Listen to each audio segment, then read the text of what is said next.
એકાએક આમને સામને આવી ગયા અને ઘર્ષણ સર્જાયું છે। શહેરના ન્યાય મંદિર વિસ્તાર અને જ્યાં બે જૂથ વચ્ચે ઘર્ષણની ઘટના બની છે। ન્યાય મંદિર વિસ્તારમાં લગાવેલા હોર્ડિંગ પર ધાર્મિક ઝંડાનું આ બાબત અને જેને લઈને બે જૂથ વચ્ચે ઘર્ષણ સર્જાયું। તો હોર્ડિંગ પર લગાવેલા ધાર્મિક ઝંડાને બીજા ઉતરાવી લઈને નવો ઝંડો લગાવાતા મામલો ભીચક્યો હતો।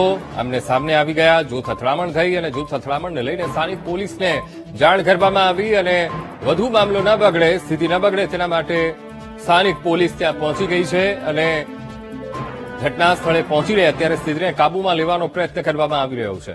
તો આજ મુદ્દે સંવાદદાતા સંદીપ ફોનલાઈન પર। સંદીપ, હિંમતનગરના ગણેશ વિસર્જન દરમિયાન બે જૂથ વચ્ચે અથડામણ, અત્યારે શું સ્થિતિ સંદીપ?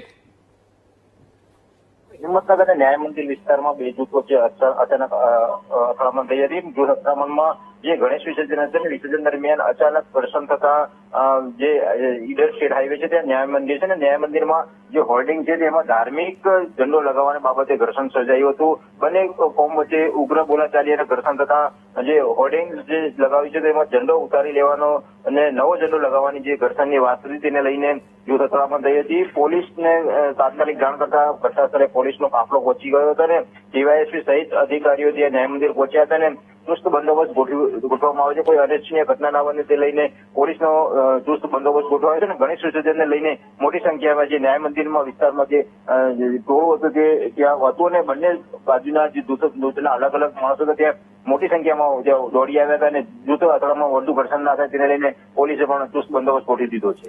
જી બિલકુલ સંદીપ, સમગ્ર માહિતી સાથે જોડાવા બદલ આપનો આભાર।